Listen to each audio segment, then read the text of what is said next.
Assalamualaikum warahmatullahi wabarakatuh. Kami dari kelompok 1 tugas pendidikan agama Islam Prodi Teknik Sipil Universitas Balikpapan. Sebelumnya saya akan memperkenalkan anggota kelompok 1 dari tugas pendidikan agama Islam. Yang pertama, Haris Nopal Habib. Yang kedua, Golib Muadana. Yang ketiga, Ibnu Nur Alam. Yang keempat, Pak Sajidin. Yang kelima, Mas Taufikur Rahman.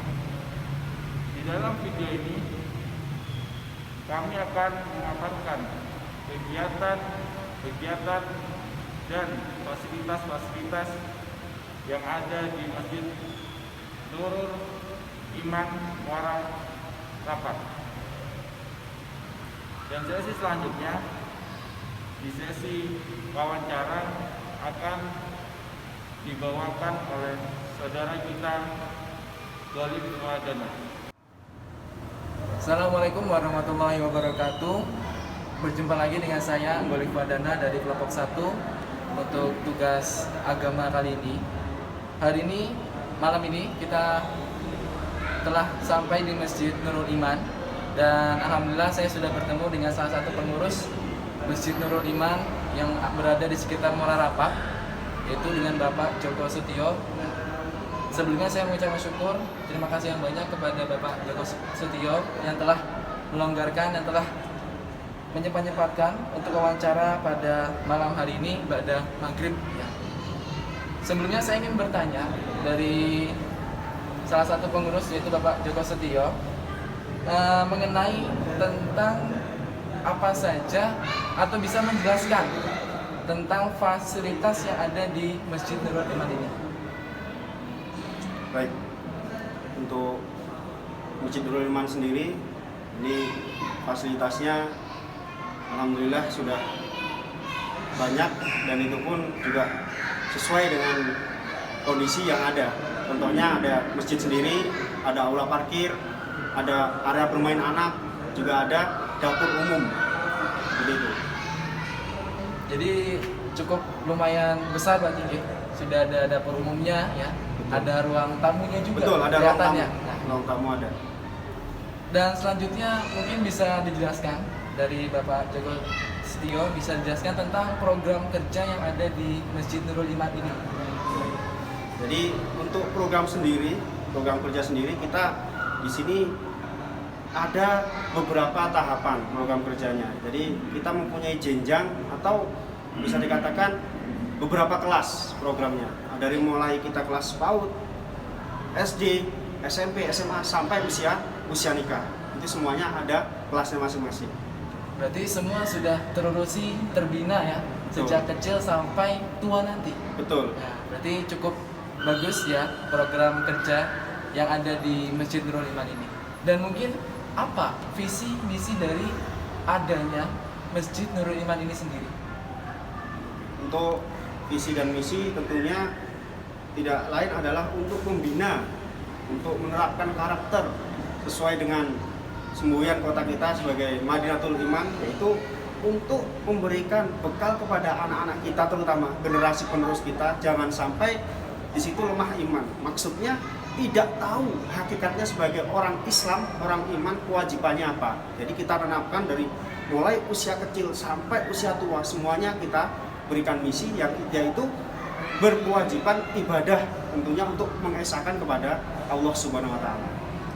Tadi berikut adalah visi misi yang ada di Masjid Nurul Iman ini sendiri. Nah, mungkin ada perbedaan Mas Joko, Bapak Joko, dengan adanya kegiatan sebelum corona ini melanda kita, dan juga setelah datangnya corona ini, setelah adanya pandemi ini, yang mana pemerintah Kota Balikpapan telah memberi kebijakan bahwasannya tidak boleh kumpul lebih dari, atau tidak boleh ada kerumunan ya, kerumunan yang sangat lama. Maka apa kegiatan yang telah dilaksanakan dari pengurus Masjid Nurul Iman ini sendiri setelah dengan adanya pandemi ini? Baik, untuk kegiatan tentunya sangat berbeda sekali. Sebelum COVID-19 atau masa pandemi ini, kita kegiatan rutin 1 minggu 3 kali untuk generasi yang dewasa. Untuk yang anak-anak kita mulai dari PAUD sampai SD itu biasanya 5 atau 4 kali dalam 1 minggu. Berhubung adanya dengan masa pandemi seperti ini, kita sempat yang namanya adanya lockdown Kota Balikpapan. Kita alhamdulillah per bulan Agustus akhir kemarin alhamdulillah sudah izin dari DMI tentunya. Nah, DMI Kota Balikpapan, sehingga kita melakukan pembatasan seperti sholat, adanya jarak, terus adanya pengajian itu juga dikurangi. Yang awalnya 5 kali atau 4 kali dalam 1 minggu sekarang menjadi 3 kali saja. Itu pun dibatasi tentunya dengan protokol kesehatan. Oke. Tadi sudah jelas nih kegiatan yang dilaksanakan atau yang dilakukan dari pengurus Masjid Nurul Iman, yaitu dengan membatasi kegiatan itu sendiri.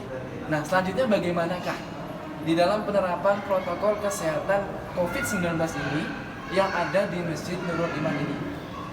Oke, tentunya dalam mengatasi atau kita sama-sama untuk memutus mata rantai dari COVID-19 sendiri, kita benar-benar sesuai dengan protokol kesehatan yang ada. Contohnya, ketika anak-anak datang, baik sholat wajib ataupun pengajian, kita sarankan untuk cuci tangan terlebih dahulu, tentunya dengan air yang mengalir dan pakai sabun. Terus yang kedua, sebelum masuk area masjid, ada kita namanya cek suhu badan, tentunya dengan sesuai dengan standar kesehatan. Kalau di atas 37,5, kita persilakan untuk di rumah. Atau kalau batuk atau keadaan panas badannya atau kurang sehat, kita persilakan untuk izin. Nah, itu tentunya dengan memakai masker. Jadi protokol yang telah dilaksanakan di Masjid Nurul Iman ini sendiri sudah cukup baik ya. Ada penggunaan termogan, ada cuci tangan sebelum masuk ke masjid, dan juga mencegah orang-orang yang sedang sakit ya untuk bisa berada di rumah saja. Nah, ini berarti sudah cukup baik. Selanjutnya apa yang terakhir Bapak Joko Setio? Nah, ini tentang pertanyaan bagaimana tentang perilaku ataupun kegiatan remaja masjid yang ada di Masjid Nurul Iman ini sendiri. Baik, untuk IRMA atau Ikatan Remaja Masjid yang ada di Masjid Nurul Iman sendiri, kita di sini ada kegiatan rutin, yaitu selama masa pandemi ini, tentunya sebagai yang awal tadi, sebelum pandemi kita 3 kali dalam 1 minggu atau bahkan sampai 4 kali. Nah, 3 kali atau 4 kali. Untuk masa pandemi ini kita ganti atau kita berikan batasan 1 kali saja, yaitu malam minggu. Malam minggu kita adakan pengajian untuk Ikatan Remaja Masjid yang ada di Masjid Nurul Iman ini. Berarti pada umumnya ya, remaja masjid pada malam minggu bergaul dengan temannya, tapi Betul. di dalam masjid ini diadakan pengajian. Betul.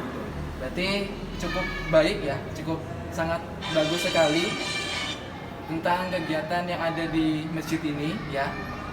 Dan saya juga bersyukur atas jawaban dari Bapak Joko Setio yang telah berkenan ya untuk diwawancarai ya.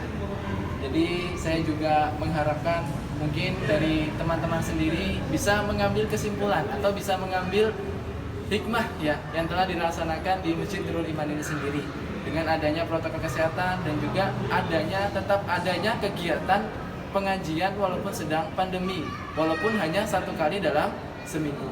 Terima kasih atas waktunya dari Bapak Joko Setio selaku pengurus Masjid Nurul Iman, dan sekian dari saya, banyak kurang lebihnya. Akhirul qouli hada, wassalamualaikum warahmatullahi wabarakatuh. Assalamualaikum ya. Setelah kita telah mewawancarai dari pengurus masjid sendiri yaitu Bapak Joko Setio, saya telah mendapati ya salah satu peserta didik atau cabai rawit yang ada di Masjid Nurul Iman ini. Nah, dengan Mbak siapa? Mbak Zara. Nah, Mbak Zara, saya ingin bertanya, apakah di dalam kegiatan mengaji ini yang telah dilaksanakan setiap harinya dengan adanya COVID-19 ini, apakah mengganggu pada kegiatan Mbak Zara mengikuti pengajian yang ada di Masjid Nurul Iman ini? Sangat berbeda dengan kondisi sebelumnya. Oh, berarti menandakan bahwasannya dengan adanya COVID-19 ini ini merubah atau merubah acara yang telah dilakukan setiap harinya yang ada di Masjid Nurul Iman ini. Apakah dari teman-teman Bazara, ada Zara ini sudah melaksanakan protokol kesehatan yang ada di Masjid Nurul Iman? Sudah. Sudah, ya. Sudah, yaitu dengan cara Mencuci tangan, menjaga jarak, dan memakai masker. oh iya, yaitu dengan mencuci tangan, menjaga jarak dan juga memakai masker. Ya. Sekian, terima kasih ya. Alhamdulillah jazakallahu khairan untuk Mbak Zara atas waktunya. Akhirul kalam, wassalamualaikum warahmatullahi wabarakatuh. Berikut adalah aula bermain atau biasanya pada malam hari dipakai sebagai parkiran.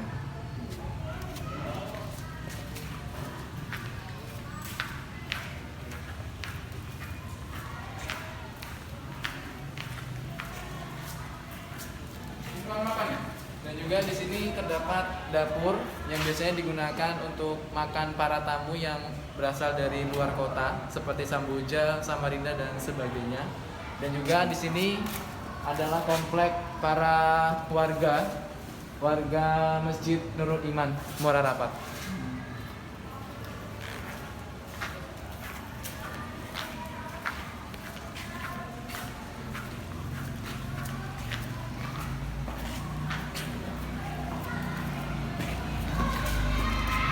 Di sini adalah masjid lantai 2 ya, tapi karena pada malam hari jadi lampunya dimatiin jadi sehingga tidak kelihatan.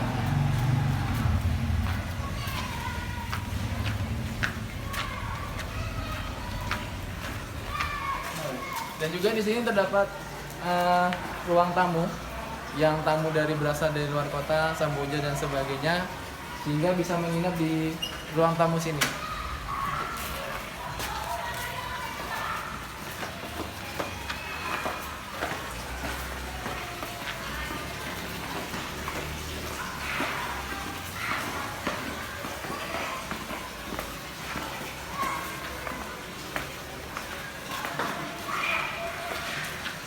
Dan juga sesuai protokol kesehatan di sini terdapat tempat cuci tangan yang biasa digunakan para warga untuk mencuci tangan sebelum masuk ke masjid tersebut.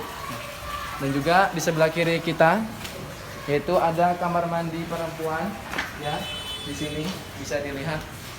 Ya.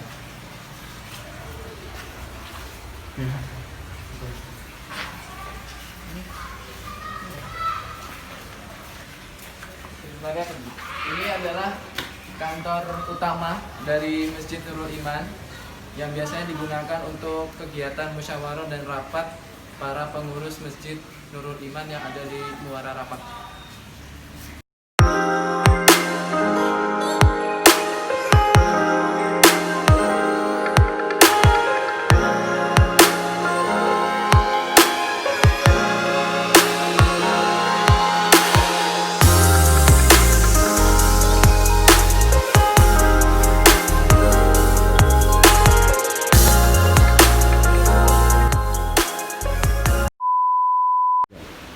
Demikian tadi sesi wawancara dan juga penjelasan tentang fasilitas dan kegiatan yang ada di Masjid Nurul Iman Muara Rapat. Semoga ide ini bermanfaat bagi teman-teman semua. Cukup sekian dari kami, banyak kurang lebihnya atau tutur kami yang kurang berkenan, kami mohon maaf yang sebesar-besarnya. Akhirul qauliyada, wassalamualaikum warahmatullahi wabarakatuh.